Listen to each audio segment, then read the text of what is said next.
شیرینی علامہ سید پیر ریاض حسین شاہ صاحب۔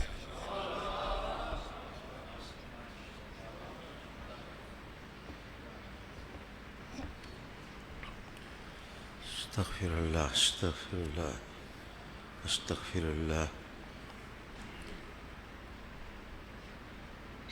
الحمد لولیہ والصلاة والسلام علی نبیہ ورسولہ وحبیبہ وعلی آلہ وإطرتہ وسلالتہ واصحابہ اجمعین، اما بعد فاعوذ باللہ من الشیطان الرجیم، بسم اللہ الرحمن الرحیم۔ خذ العفو وأمر بالعرف وأعرض عن الجاہلین، صدق اللہ مولانا العظیم وبلغنا رسولہ النبی الکریم ونحن علی ذلک من الشاہدین والشاکرین والحمد للہ رب العالمین۔ درود شریف پڑھیں۔ اللہم صلی وسلم علی سیدنا و نبینا و مولانا محمد وعلی آل سیدنا و نبینا و مولانا محمد مبارک وسلم صلی علیہ۔ ناظرین، سامعین، مخاطبین، اہل یقین، اہل ایمان، دعا سے اپنی گفتگو شروع کرتا ہوں۔ اللہ رب العالمین امت مسلمہ کو عصری جہالتوں کی شر سے اور طوفانوں سے محفوظ رکھے۔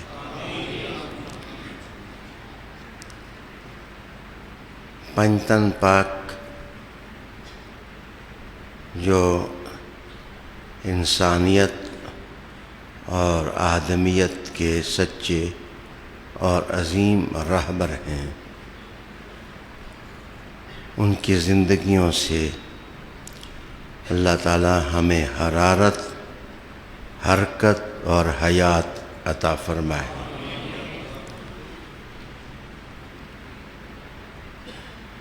دعا کے بعد میں عرض کرنا چاہوں گا کہ پنجتن پاک سے مراد کیا ہے۔ اہل علم کا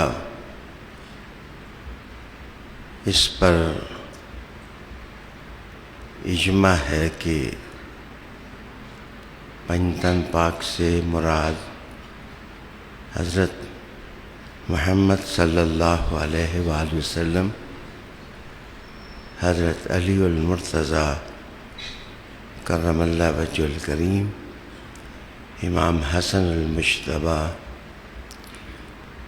اور سید الشہداء امام حسین عالی مقام اور سیدہ طیبہ طاہرہ فاطمہ زہرا البتول سلام اللہ علیہا، یہ ذوات قدسیہ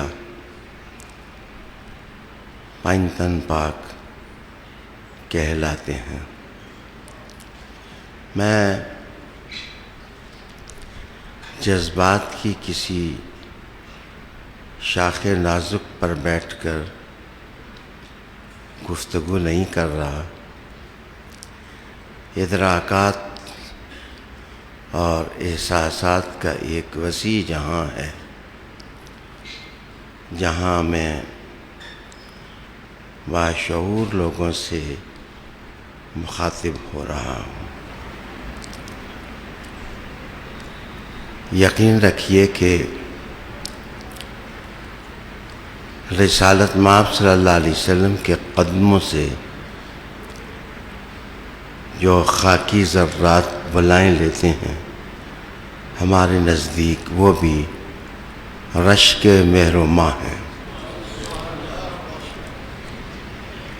باد نسیم کے وہ جھونکے جو حضور کے گنبد سے ٹکرا کر کائنات میں فیض بانٹتے ہیں، ہمارے نزدیک وہ نفخات خلود ہیں اور نجات کی ضمانتیں فراہم کرتے ہیں۔ حضور صلی اللہ علیہ وسلم کے صحابہ کا مقام بلند ہے، عرفہ ہے۔ یہ لوگ حضور صلی اللہ علیہ وآلہ وسلم کی صحبت میں بیٹھے ہیں۔ ہم ان کی ذوات کو نہیں دیکھتے، ہم صحبت کی تاثیر دیکھتے ہیں کہ رحمت للعالمین آقا صلی اللہ علیہ وسلم کی نگاہوں نے ان کو نوازا ہے۔ یہ معروضات اپنے لبوں پر لانے کے بعد، نطق پہ سجانے کے بعد، اب میں عرض کروں گا کہ آسمان کے نیچے جتنے انسانی اور دینی طبقات ہیں، وہ رقابتوں اور محبتوں کے درمیان ہیں، لیکن جس عظیم قافلے کا ذکر میں نے کیا ہے، اس آسمان کے نیچے بسنے والے چند یزیدیوں کے بغیر تمام لوگ ان کے تقدس کے بوسے لینے والے ہیں۔ گویا یہ 5 لوگ دلوں کی دھڑکنوں کا عنوان ہیں، دماغوں کے احساسات کا عنوان ہے، اور سینوں میں موجود سلگت عشق کا عنوان ہے۔ ان کی رہبری اور رہنمائی قافلہ انسانیت کی صحیح اور عظیم رہنمائی ہے۔ جب یہ بات طے پا گئی کہ اس قافلے کے سالار حضرت محمد مصطفیٰ صلی اللہ علیہ وآلہ وسلم ہیں، تو ہر اختلاف کی ظلمت مٹ گئی اور تقدسات کے روشن مینار انسانی نگاہوں کو خیرہ کرنے لگ گئے۔ کون ظالم ہوگا جو حضور کی عظمتوں سے انکار کرے گا، اور کون سنگ دل ہوگا جو علی کی گلی میں آنے کا شوق نہ رکھتا ہوگا، اور کون سا پیکر بے جان ہوگا جو حسن المجتبیٰ کے حسن کا قائل نہ ہوگا، اور کون رحمتوں سے دور عاری انسان ہوگا جو امام حسین پاک کی قربانیوں کو نہ مانتا ہوگا۔ ان کو پاک کہنے کی ایک وجہ یہ بھی ہے کہ یہ 5 لوگ وہ ہیں جنہوں نے اپنی زندگیوں میں ایک لمحہ کے لیے بھی شرک کو برداشت نہیں کیا ہے۔ پاک ہیں، پاکیزہ ہیں، بت شکن ہیں، اور توحید کا نور بانٹنے والے ہیں، اور عشقیہ زمزموں سے دلوں کو مسحور کرنے والے لوگ ہیں۔ آئیے میں ایک مستشرق کا قول آپ کو سناتا ہوں۔ اس نے جگر تھام کر شاید یہ لکھنے کا حوصلہ کر لیا کہ ہم لوگوں سے بڑی غلطی ہوئی ہے. ہم لوگ بہت ظلم کرنے والے ہیں کہ ہم نے مسلمانوں کے ممالک کو سٹون ایج میں داخل کرنے کی کوشش کی ہے کہ ان کو پتھر کے زمانے میں لے جاؤ. ہم نے منفی چیزیں لوگوں میں عام کی ہیں. اس سے ہوا یہ ہے کہ شخصیات درم برم ہوئی ہیں اور زیر و زبر ہوئی ہیں. وہ کہتا ہے میں مانتا ہوں کہ میرے مذہب والے مجھ سے ناراض ہوں گے، لیکن حقیقت یہی ہے کہ انسانی قافلے جب بھی ظلمتوں سے روشنیوں کا سفر کریں گے ان کو زمانہ رسول دیکھنا ہوگا اور انہیں قرآن پڑھنا ہوگا، اور جب وہ قرآن پڑھیں گے تو ان کی ملاقات پنجتن پاک سے ہو جائے گی. وہ لکھتا ہے کہ یہ 5 نفوس قدسیہ ایک کردار کا نام ہے، ایک پاکیزہ طرز حیات کا نام ہے، اور اصولوں کے گلدستے کا نام ہے. ان کے پاس روحانیت کی ہر دولت موجود ہے. انہیں میں آسمان بھی کہہ سکتا ہوں، انہیں میں دھنک کا رنگ بھی کہہ سکتا ہوں. اور یہ وہ پاکیزہ بوٹے ہیں اور درخت ہیں جن کا پھل قیامت تک کے لوگ کھاتے رہیں گے، اور ان کے وجود قدسیہ سے فیض پاتے رہیں گے. یہاں میں ابھی جہالت کا سر دھونے کی کوشش نہیں کروں گا. 1 منٹ مجھے چاہیے، میں ایک حدیث سنا لوں آپ کو رسول کریم صلی اللہ علیہ وآلہ وسلم کی. حضور صلی اللہ علیہ وآلہ وسلم نے ارشاد فرمایا: ان قامت الساعہ وفی ید احدکم فصیلہ. اگر قیامت قائم ہو جائے تم سب محسوس کر لو کہ قیامت قائم ہو گئی ہے، اور کسی شخص کے ہاتھ میں اگر فصیلہ ہے. فصیلہ کیا چیز ہے؟ کھجور کے خوشبودار درخت جس کا پھل سب سے حسین ہو اس کو فصیلہ کہتے ہیں. اور آج میں القاموس پڑھ رہا تھا، اس کے مؤلف نے لکھا کہ انگور کی بیل یا اس کا کلم اس کو بھی فصیلہ کہتے ہیں. کھجور ہو تو وہ بھی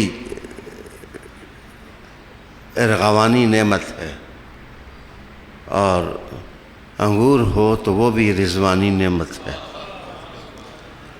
یہ دونوں پھل اپنی لطافتوں میں خوش ذائقہ بھی ہیں اور اہل امید کے لیے ثمر تازہ بھی ہیں. رسالت مآب صلی اللہ علیہ وآلہ وسلم نے فرمایا کہ اگر کسی کے ہاتھ میں وہ کھجور کی شاخ یا انگور کا کلم پکڑا ہوا ہو تو فَإِنِ اسْتَطَاعَ أَلَّا تَكُونَ حَتَّىٰ يَغْرِسَهَا فَلْيُغْرِسْهَا. اگر تھوڑا سا بھی سپیس اور وقت مل جائے کہ میں اس کو گاڑوں گا یا میں اس کو لگاؤں گا تو یہ بوٹا جم جائے گا، تو حضور نے فرمایا اس آدمی کو چاہیے کہ وہ ضرور وہ درخت لگائے.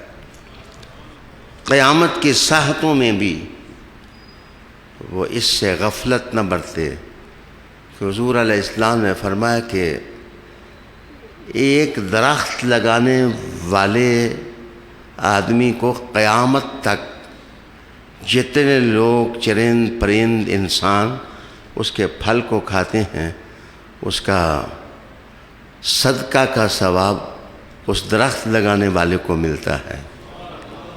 عالی جناب، اس حدیث کی لطافتوں سے فارغ وقت میں محظوظ ہونا، اب میں کہنا یہ چاہتا ہوں، کوئی انگور کی بیل لگائے تو قیامت تک پھل پائے، کوئی حسن لگا دے، حسین لگا دے اپنے چمن میں، کوئی سیدہ طیبہ طاہرہ کا بوٹا اگا دے، اور کوئی حسین کی خوشبوئیں دنیا کو تحفتاً دے دے، کوئی حسن دے دے، تو میرے دوستو، اگر یہ 5 تن پاک نہ ہوتے تو چمن کی مہک اتنی نہ ہوتی کہ اعلیٰ حضرت فاضل بریلوی کو بھی کہنا پڑا کہ تیری نسل پاک میں ہے بچہ بچہ نور کا، تو عین نور، تیرا سب گھرانہ نور کا۔ یہ اب یہاں سے یہ سوال پیدا ہوتا ہے کہ دنیا میں جو جہالت ہے، جو ظلمت ہے، تاریکی ہے، اور نرا گند ہے، اس کا اطلاق کس کس چیز پر ہوتا ہے، اور عصر حاضر میں اس گند کو پھیلانے کے لیے کیا کیا کوششیں ہو رہی ہیں، اور اہل بیت اطہار کا کردار کیا ہے۔ جناب، جذبات سے نہیں، میں نے کہا احساسات سے آپ اپنے نفس پر بوجھ ڈالیں اور عقل اور دانش کو بیدار کریں کہ کیا کوئی راستہ ہے کہ عصری جہالتوں سے ہم جان چھڑائیں۔ جناب، میں بہت سارے معانی عرض کروں گا جہالت کے، ویسے ایک بات ذہن میں رکھ لیں، پھر میں قرآن حکیم پڑھوں گا کہ مجہل، تاج العروس میں ابن منظور لکھتے ہیں مجہل، ایسی کھیت جس میں حد بندی نہ ہو اور وہ حد نظر تک پھیلی ہوئی ہو، اور سورج کو بادل اپنی بہمیری سے چھپا لیں اور روشنی معدوم ہو جائے، اور ایک انسان کھیت کے درمیان ہو، اس کو سمجھ ہی نہ آئے میں ادھر جاؤں یا ادھر جاؤں یا ادھر جاؤں۔ جس وقت سارے رہنمائی کے راستے مسدود ہو جائیں اور اس کو سمجھ نہ آئے میں کدھر جاؤں، تو جناب اس کو جہالت سے تعبیر کیا جاتا ہے کہ بندہ رہنمائی کے نشانات مٹ جائیں اور منزل کا کوئی سراغ نہ ملے، تو ایسے کھیت کو مجہل کہتے ہیں کہ جس سے نکلنا دشوار ہو جائے۔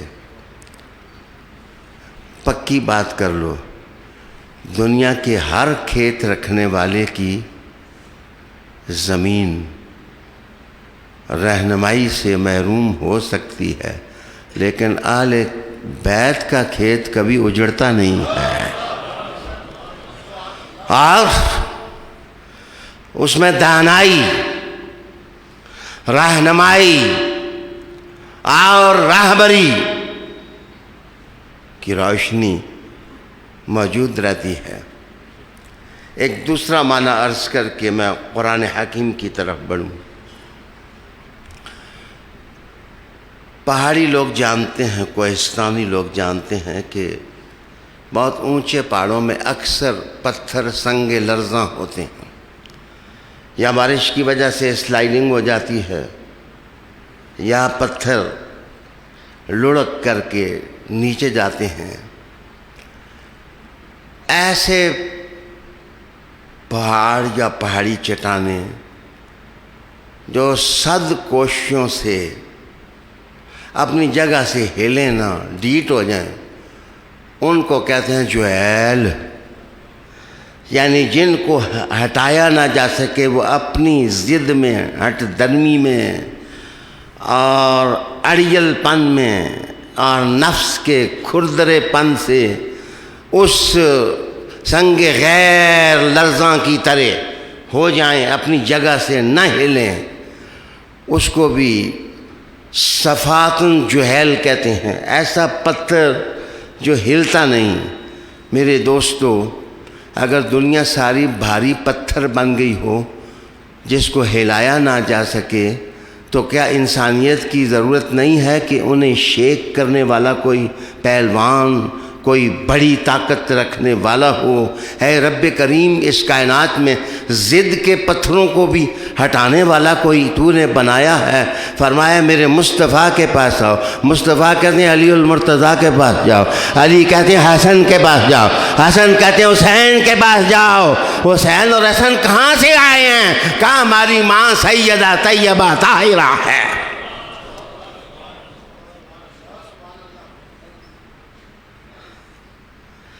اچھا، ہر منکر قوم سے لڑنے کا قرآنی حکم ہے، جہاد ہے، کافرین سے جہاد کرو، منکرین سے جہاد کرو۔ لیکن جو آیت میں نے پڑھی اس میں جہاد کا نہیں کہا۔ رب کریم نے کہا معاف کرو، معروف کے ساتھ رہو، وَأَعْرِضْ عَنِ الْجَاهِلِينَ۔ یہ جو جہالا ہیں، جہالا، خواہ وہ جہالا عصر حاضر کے ہوں یا فیس بک کے ہوں، یا وہ جہالا نفس کی گندگیوں میں الجھے ہوئے ہوں، یا وہ جہالا اپنے ذہنی تکبر، نخوت اور رہونت کی آگ میں جل رہے ہوں، قرآن مجید کی تعلیم ہے وَأَعْرِضْ عَنِ الْجَاهِلِينَ،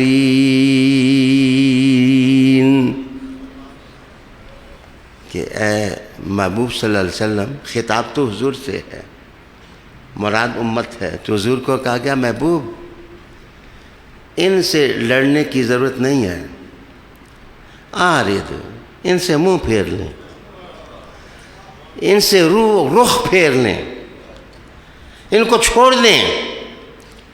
کبھی غلاظت کے ڈھیر میں پتھر پھینکیں گے تو آپ کے اپنے کپڑے گندے ہوں گے، یہ غلاظت کے ڈھیر ہیں، ان کے اندر پتھر پھینکو گے تو یہ اپنی جہالتوں سمیت تم سے آویزہ ہوں گے، تمہارا مقصد زندگی فوت ہو جائے گا۔ اس لیے قرآن نے باقی جگہ کہا کافرین کے ساتھ لڑو اور جہاد کرو، لیکن جب جاہلین کی نوبت آئے تو وَأَعْرِضْ عَنِ الْجَاهِلِينَ، وَأَعْرِضْ عَنِ الْجَاهِلِينَ۔ اب آئیے میں عصر حاضر کی پہلی جہالت عرض کروں کہ اس جہالت کا مقابلہ کرنے کے لیے مسئلہ صرف پنجتن پاک کے پاس ہے، اور پنجتن پاک کے وسیلے سے امت مصطفیہ کے ہر فرد فرید کے پاس ہے، جس کو خلوص کی دولت ملی ہے، اور جس کو ارادت کی گرمی ملی ہے، اور جس کو چاہت کا روحانی تحفہ اور سوغات ملی ہے۔ علی جناب، سوال یہ ہے کہ وہ کیا بدتمیزی ہے؟ اس کے لیے بھی میں پہلے قرآن پڑھتا ہوں، پھر اس کی وضاحت کرتا ہوں۔ قرآن حکیم نے کہا وَإِذَا تُتْلَى عَلَيْهِمْ آيَاتُنَا بَيِّنَاتٍ، جب ان لوگوں پر آیات بینات پڑھی جاتی ہیں، قَالَ الَّذِينَ لَا يَرْجُونَ لِقَاءَنَا، تو جن لوگوں کو یقین نہیں ہے قیامت کے بپا ہونے کا، وہ حضور سے کہتے ہیں ایت بقرآن غیر ھذا او بدل، وہ حضور کو کہتے ہیں کہ اس قرآن کے علاوہ کوئی قرآن دیں یا اس کو تبدیل کریں، اس کی 36 آیات ختم کر دیں، اس کو چینج کر دیں۔ اگر آپ اس قرآن کو چینج کر دیں تو ہم آپ کے ساتھ ہیں، ہم آپ کی بات مان لیں گے۔ محترم عرفان جمیل صاحب، ایسے لگتا ہے کہ آیت ابھی ابھی اتر رہی ہے، ایسے محسوس ہوتا ہے کہ یہ آیات عصر حاضر کے ماحول میں تازہ تحفہ ہے اللہ رب العالمین کا۔ قُلْ مَا يَكُونُ لِي أَنْ أُبَدِّلَهُ مِنْ تِلْقَاءِ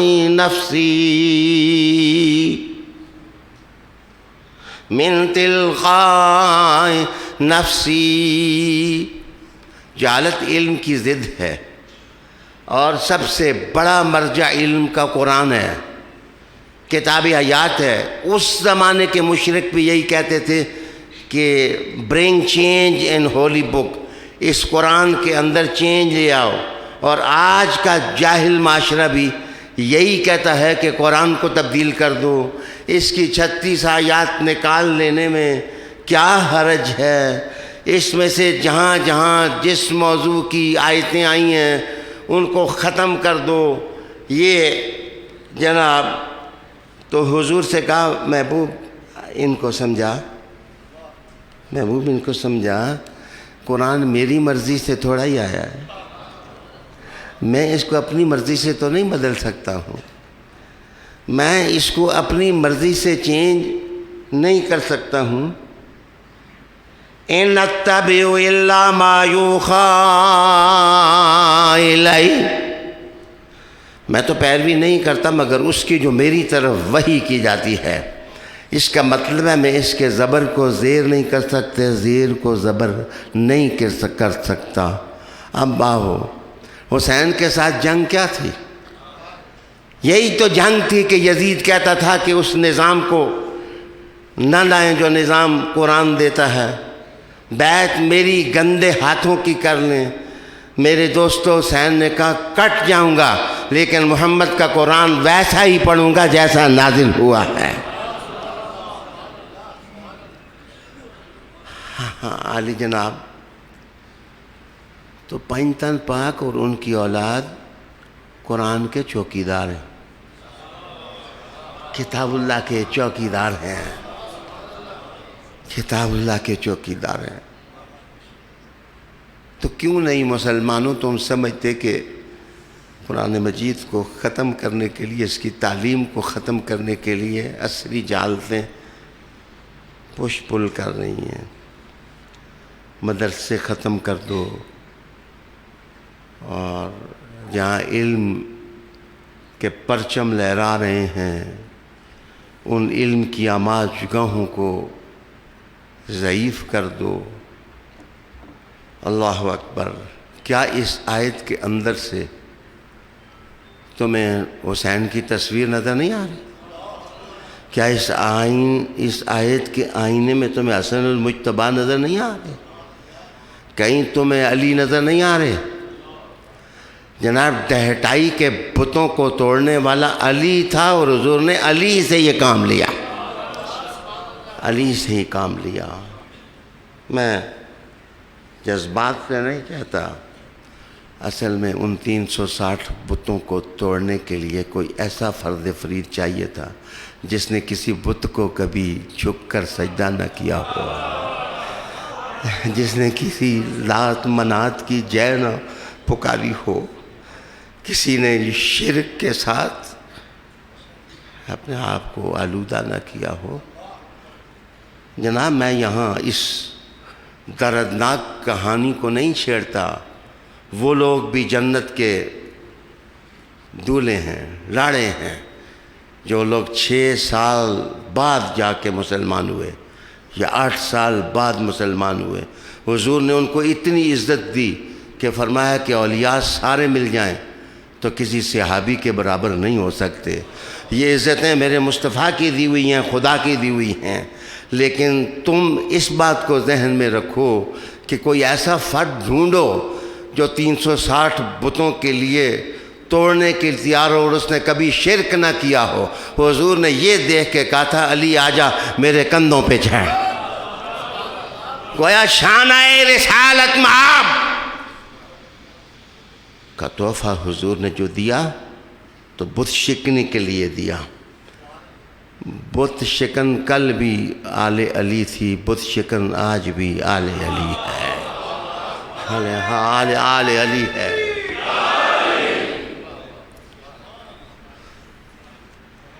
میں کسی کی بات نہیں کرتا، میں اپنی بات کرتا ہوں۔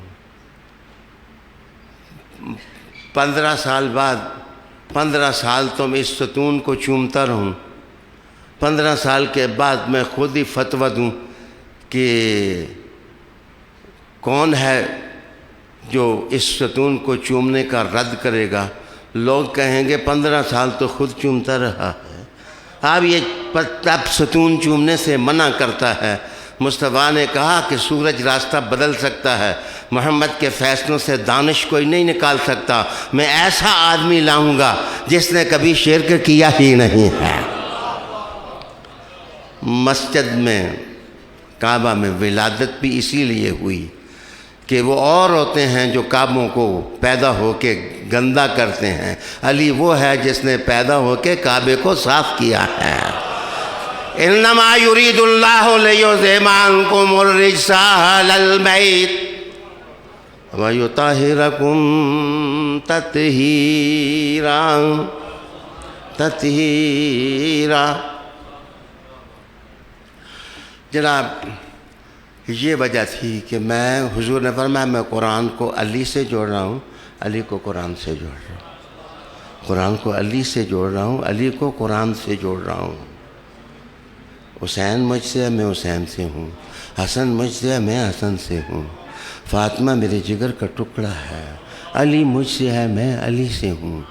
معنی یہ ہے علی کی پاکیزگی دیکھو تو محمد پاک کو سمجھ لو کتنے بڑے ہیں جس نے علی کو بھی پاک کر لیا، اور میری پاکی دیکھو تو یہ سمجھو یہ پاکی جو ہے یہ چشمہ نہیں ہے، یہ سمندر ہے، معجزن سمندر ہے جس میں کہیں علی نظر آتے ہیں، کہیں حسن نظر آتے ہیں، کہیں حسین نظر آتے ہیں۔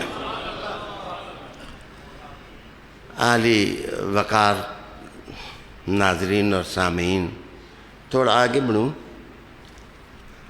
آگے بڑھوں قرآن مجید۔ میں ایک بات بھی ایسے نہیں کروں گا جس کا ثبوت قرآن مجید میں نہ ہو۔ قرآن مجید نے ایک جگہ جہالت کو بے خبری کے معنوں میں اور ناواقف ہونے کے معنوں میں استعمال کیا۔ ناواقف ہونا، بے خبر ہونا۔ محترم حافظ نور محمد صاحب بندیالوی، آپ کو اللہ تعالیٰ نے علم کے گہرے کھڈوں تک کی واقفیت دی ہے۔ آپ سمجھتے ہیں کہ واقف میں اور ناواقف میں کیا فرق ہوتا ہے، بے خبر اور باخبر میں کیا فرق ہوتا ہے۔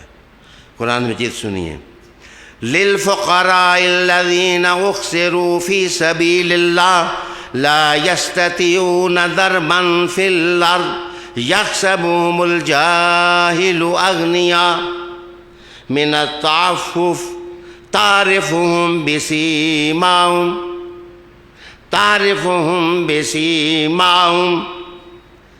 میں نے خود ہی ترجمہ کیا کہ ان فقیروں کے لیے جو اللہ کی راہ میں گرے ہوئے ہیں، طاقت نہیں رکھتے کہ زمین میں کاروبار کے لیے چلیں پھریں، بے خبر اور ناواقف، ان کی شخصی عظمت کی وجہ سے انہیں مالدار سمجھتے ہیں۔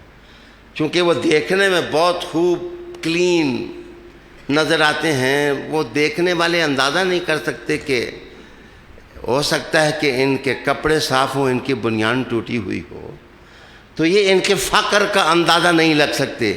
یہاں یہ لفظ قابل غور ہیں کہ یحسبهم الجاہل اغنیاء من التعفف، شخصی عظمت، تعرفهم بسیماہم، ان کی پیشانیوں سے پہچانے جاتے ہیں۔ اب میری طرف دیکھو کہ جاہل آدمی جو ہے وہ سیما کو نہیں پہچانتا۔ قرآن مجید کہتا ہے جو جاہل ہے، ناواقف ہے، اس کو کیا پتا کہ پیشانی کی رونق کیا ہوتی ہے، چہرے کا حسن کیا ہوتا ہے۔ جناب یہ دانا آدمی جو ہے وہ جان سکتا ہے۔ مقام آل بیت کو بھی نادان نہیں جانتے، بے خبر نہیں جانتے، ناواقف نہیں جانتے، اور جو دانا ہیں ان کا سالار کہتا ہے النظر الی وجہ علی عبادہ۔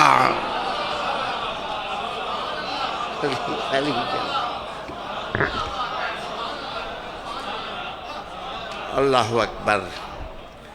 میرے دوستو، بے خبری کی زندگی ناسور ہے۔ بے خبری کے ماحول سے نکلیں۔ قسم تمہیں تمہارے ایمان کی، وقت ضائع نہ کرو۔ چہروں والوں سے کیوں الجھتے ہو؟ چہروں والوں سے کیوں الجھتے ہو؟ امام جعفر صادق سے کسی نے پوچھا کہ یہ اصحاب الوجوہ کون ہیں، یہ روشن چہروں والے کون ہیں؟ جعفر صادق نے فرمایا ہم ہیں روشن چہروں والے، ہم ہیں روشن چہروں والے، ہم ہیں روشن چہروں والے۔ نظر الی وجہ علی عبادہ ونحن وجوہ اللہ، ہم اللہ کے چہرے ہیں، یعنی خدا دیکھنے میں نہیں آتا۔ تم ہمیں دیکھ لو، جس کی نظر ہم پر پڑ گئی ہماری نظر مصطفیٰ پہ پڑ گئی، جس کی نظر ادھر پڑ گئی اس نے خدا کو دیکھ لیا۔ نحن وجوہ اللہ۔ اچھا، یہ سورہ بقرہ کی آیت نمبر 273 ہے۔ یہاں بے خبر ہونے کے معنوں میں جہالت لفظ استعمال ہوا۔ میں اب دوسری عصری جہالت سے پردہ ہٹانا چاہوں گا اور ہمدردی کے ساتھ پردہ ہٹانا چاہوں گا۔ میرے دوستو، دنیا بے خبر ہے، ان کو اسلام کی عظمتوں سے ابھی ہم نے روشناس نہیں کرایا ہے۔ ہم کیا دین کی خدمت کرتے ہیں فیس بک پر؟ ابھی اربوں لوگ زمین پر اسلام کی عظمت جاننے سے وہ بے بہرہ ہیں، ان کو معلوم نہیں اسلام کیا ہے، قرآن کیا ہے۔ ہاں، جس زمانے میں میں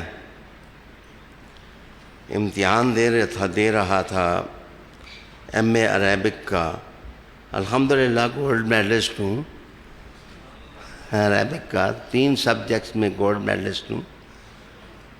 تو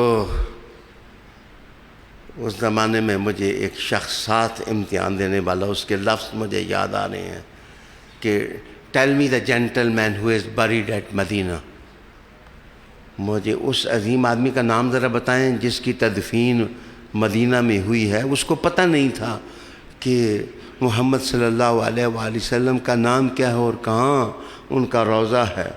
میرے دوستو، مسلمانوں کا عالم یہ ہے تو اربوں انسان جو بے خبری کے عالم میں پڑے ہوئے ہیں کائنات میں، ان تک اسلام کا پیغام کون پہنچائے گا اور سلیقے سے وہ پیغام کون پہنچائے گا؟ کہتے ہیں کہ آزمودہ کو آزماؤ، نا آزمودہ کو نہ آزماؤ کہ ان کو پیغام کون پہنچائے گا۔ جس نے 90 لاکھ کو کلمہ پڑھایا ہے اسی کا کوئی پتر کام آئے گا۔ اور سیدی شیخ عبد القادر جیلانی، سید آل یمنی، سید جلال الدین سرخ پوش رحمت اللہ علیہ تعالی اور اسی طرح سید جلال الدین تبریزی، ان لوگوں نے دنیا سے کفر کا خاتمہ کیا اور علم کی لائٹ عام کی۔ تو قرآن کہتا ہے کہ جہالت کو دنیا سے ختم کرو،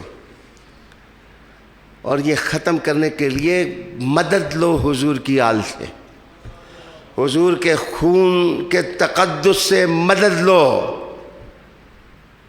یہ جھگڑے، یہ لڑائیاں، ان کا کوئی فائدہ نہیں ہے۔ آئیے میں قرآن حکیم کے اگلے مقام کی طرف بڑھوں۔ اللہ اکبر۔ سورہ فرقان، رب کریم نے ارشاد فرمایا وَعِبَادُ الرَّحْمَنِ الَّذِينَ يَمْشُونَ عَلَى الْأَرْضِ أَوْنَا وَإِذَا خَاطَبَهُمُ الْجَاهِلُونَ قَالُوا سَلَامًا۔ جس وقت جاہل آدمی تم سے مخاطب ہو، روبرو ہو، میرے ساتھ مناظرہ کر لے، میرے ساتھ یہ کر لو، اس کی اصل جاہل ہو، اور جہالت اور جاہلیت اس کے اندر گھسی ہوئی ہو، اور وہ آدمی تنگ کرے آپ کو، تو رب کریم نے کہا کہ جس وقت جاہل کوئی متھے لگے تو آگے سے کہہ دو قالوا سلاما، قالوا سلاما، او میاں جا اپنا راستہ لے، ہمارا وقت کیوں ضائع کرتا ہے؟ اللہ اکبر۔ اذا خاطبهم الجاہلون قالوا سلاما۔ اچھا، یہاں جہالت سلامتی کی ضد میں استعمال ہوئی ہے، یہاں عدم علم مراد نہیں، یہاں اس آیت میں بے خبری جہالت کے لیے نہیں استعمال ہوئی۔ اصل میں جھگڑا کرنا، فساد کرنا، دشمنیاں پالنا، یہ جہالت ہے۔ جھگڑے کرنا، فساد پالنا، یہ جناب علی سورہ فرقان نے کہا کہ یہ جہالت ہے۔ اور جو اس کے مقابلے میں سلام لفظ ہے، اس سے مراد ہے سکون نفسی، تواضع، وقار نفسی، اور اعمال کی اہمیت کا احساس، اور نسلی امتیازات کی گنگا میں نہ بہنا، اور رسالت مآب صلی اللہ علیہ وسلم سے رہنمائی لینا۔ معاف کریے، اگر آپ میری بات سمجھ سکتے ہیں اور سمجھ سکتے ہیں، مجھ سے زیادہ علم والے ہیں، تو میں عرض کر دوں، ایک منٹ میں فیصلہ کر کے بتاتا ہوں۔ حضرت ابو بکر صدیق سکون نفسی اور تواضع کے آسمان پر تھے۔ جب وہ دنیا سے گئے تو انہوں نے یہ نہ کہا کہ میرے بعد عبد الرحمن بن ابی بکر کو خلیفہ بنا لو۔ وہ جانتے تھے، وہ سمجھتے تھے کہ اس بات اور اسلام سے آپس میں کوئی اس کا جوڑ نہیں۔ حضرت عمر فاروق نے عبداللہ ابن عمر کا نام نہ لیا، انہوں نے کہا مسلمان باہمی مشورے سے فیصلہ کر لیں۔ حضرت عثمان ابن عفان نے اپنے بعد کسی اپنے بیٹے کو، حالانکہ ان کے بیٹے نیک بھی تھے، صحابی بھی تھے اور بلند خصلت تھے، لیکن انہوں نے پھر بھی ان کا نام نہ لیا۔ جناب حضرت علی سے جس وقت پوچھا گیا کہ آپ کے بعد حسن المجتبیٰ، انہوں نے کہا کہ میں اللہ کے پاس جانے والا ہوں، مجھے ذکر کرنے دو، یہ مسلمانوں کا معاملہ ہے، میرے بعد خود فیصلہ کر لیں کہ میرے بعد کون آئے گا، حضرت حسن سے کون نیک ہوگا، اور جس کی گردن پر سینکڑوں مرتبہ رحمت عالم علیہ السلام نے بوسے دیے ہوں۔ بس میں الفاظ کے سفینے کو ادھر ہی روکتا ہوں، صرف یہ کہتا ہوں کہ یزید آیا کیسے، اور خلافت راشدہ ختم کیسے ہوئی، اور نظام مصطفیٰ اجڑا کیسے، اور جہالتیں